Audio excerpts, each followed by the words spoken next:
Hi friends, എല്ലാവർക്കും special and fast കിച്ചണിലേക്ക് സ്വാഗതം. ഇന്ന് നമ്മൾ തയ്യാറാക്കുന്നത് നല്ലൊരു 4 മണി പലഹാരമാണ്. സ്കൂൾ വിട്ട് വരുന്ന സമയത്ത് കുട്ടികൾക്കൊക്കെ ഇതുപോലെയുള്ളൊരു പലഹാരം ഉണ്ടാക്കി കൊടുക്കുകയാണെങ്കിൽ അവർക്ക് നല്ല ഇഷ്ടമാവും, ഹെൽത്തിയാണ്, ടേസ്റ്റുമാണ്. നല്ല ടേസ്റ്റുള്ള ഈ പലഹാരം തയ്യാറാക്കാൻ മില്ലറ്റാണ് എടുത്തിട്ടുള്ളത്. മണിച്ചോളം ഉപ്പുമാവിൻ്റെ റവയാണ് എടുത്തിട്ടുള്ളത്. ആ റവ 1.5 കപ്പ് ഒരു കടായി ചൂടാവുന്ന സമയത്ത് കടായിയിലേക്ക് ഇട്ടുകൊടുത്ത് പാത്രം നല്ല പോലെ ചൂടായി. ഇനി അതിലേക്ക് 1.5 കപ്പ് റവയിട്ട് നല്ല പോലെ ഒന്ന് വറുത്തെടുക്കണം. മീഡിയം ഫ്ലെയിമിലിട്ടിട്ട് കരിയാതെ വറുത്തെടുക്കണം. റവയായതുകൊണ്ട് തന്നെ പെട്ടെന്ന് മൂത്ത് കിട്ടും. ഇളക്കി കൊടുത്ത് വറുത്തെടുക്കണം.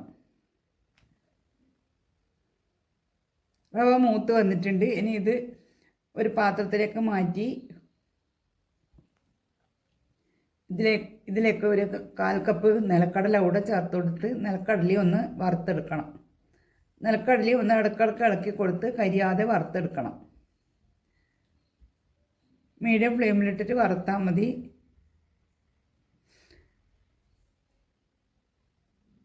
നിലക്കടല മൂത്ത് വന്നിട്ടുണ്ട്. ഇനി ഇത് തണുത്ത ശേഷം മിക്സി ജാറിലിട്ടിട്ടൊന്ന് ചെറുതായിട്ട് തരിതരിയായി പൊടിച്ചെടുക്കണം. നേരത്തെ വറുത്ത് വെച്ച റവ തണുത്തിട്ടുണ്ട്. അതിന് മിക്സി ജാറിലിട്ട് പൊടിച്ചെടുക്കുക. ഇതിലേക്ക് 3-4 ഏലക്കായ അരിയും കൂടെ ചേർത്ത് കൊടുത്ത് പൊടിച്ചെടുക്കുക.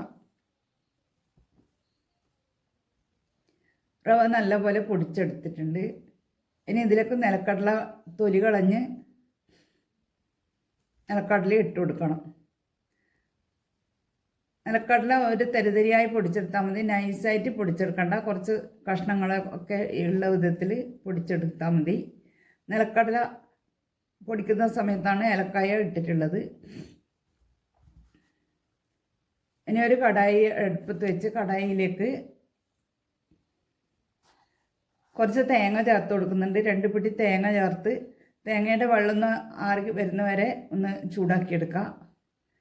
ഇത് കേടായി പോകാതിരിക്കാൻ വേണ്ടിയാണ് ഇതുപോലെ തേങ്ങേൻ്റെ വെള്ളം ഒന്ന് ആറ്റിയെടുക്കുന്നത്. ഇനി ഇതിലേക്ക് ശർക്കരപ്പാനി ഒഴിച്ചു കൊടുക്കണം. ശർക്കരപ്പാനി ഒഴിച്ചു കൊടുത്ത് നല്ല പോലെ ഇളക്കി യോജിപ്പിച്ച് നമുക്ക് മധുരം വേണ്ടതിനനുസരിച്ചിട്ടുള്ള ശർക്കരപ്പാനി ചേർത്ത് കൊടുക്കാം. കൂടുതൽ മധുരം വേണമെങ്കിൽ കൂടുതൽ ശർക്കരപ്പാനി ചേർത്ത് കൊടുക്കുക. ശർക്കരപ്പാനിയിൽ തേങ്ങ നല്ലപോലെ മിക്സായി വന്നു. ഇനി ഇതിലേക്ക് പൊടിച്ചു വെച്ച പൊടിയിട്ട് നല്ലപോലെ ഇളക്കി യോജിപ്പിച്ച് ഈ സമയത്ത് തീ ഓഫ് ചെയ്യുക.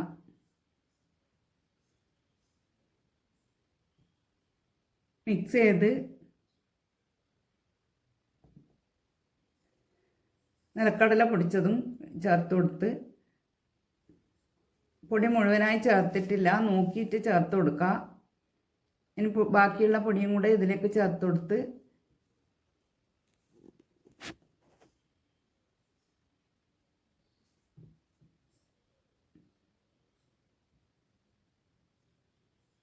ബാക്കി പൊടിച്ച നിലക്കടലയും കൂടെ ഇതിലേക്ക് ഈ സമയത്ത് തന്നെ മുഴുവൻ ചേർത്ത് കൊടുത്ത് കുറച്ചും കൂടെ ശർക്കരപ്പാനിയും ചേർത്ത് ഇളക്കി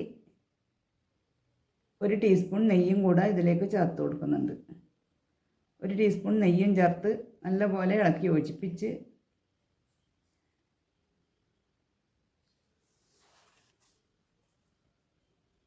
ഇത് നല്ല ചൂടിലുകൊണ്ട് ഈ സമയത്ത് ഉരുട്ടിയെടുക്കാൻ പറ്റില്ല. കുറച്ച് ചൂട് തണുക്കുമ്പോൾ നമുക്ക് കയ്യിൽ പിടിക്കാൻ പാകത്തിൽ നമുക്കിത് ഉരുട്ടി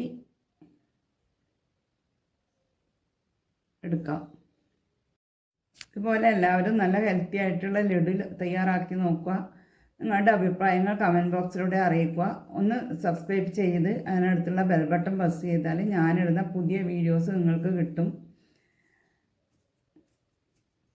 നല്ല രുചിയുള്ള മില്ലറ്റ് കൊണ്ടുള്ള 4 മണി പലഹാരം റെഡിയായി. നല്ല ഹെൽത്തി ആയിട്ടുള്ള ലഡു ആണ്. Thank you for watching.